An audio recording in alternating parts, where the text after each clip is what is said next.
Hi friends, Krishna నది నీళ్ళు వస్తున్నాయి.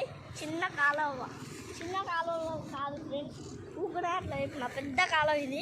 ఈ పెద్ద కాలువ నుంచి నీళ్ళు స్పీడ్గా కాదు ప్రవాహంతో పొలాలలోకి పోతే అక్కడ చూడండి ఎంత ప్రవాహం ఉందో. చూస్తుంటేనే అర్థమైంది. అదిగోండి, కనపడుతుందా అండి? అదేంటి కనపడుతుందా?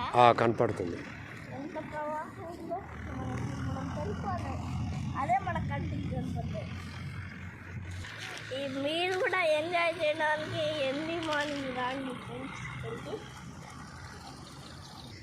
మేమైతే అప్పుడప్పుడు నేచర్ని ఎంజాయ్ చేయడానికి వస్తాం. ఇక్కడ పొలాలు కూడా ఉంటాయి. అదిగోండి పొలాలు, అదిగో పొలాలు చూపించాలి. ఇవన్నీ పొలాలు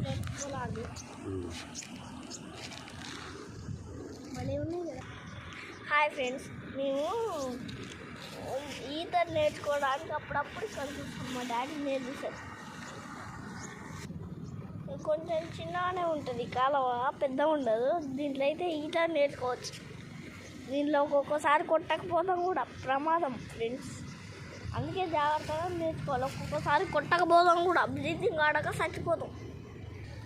వాళ్ళే పెద్దవాళ్ళు ఉన్నప్పుడు వాళ్ళ సంస్కారంలో నేర్చుకోవాలి, లేకపోతే అంతే పైకి పోతాం. చిన్నపిల్లగాళ్ళు. Okay, bye friends.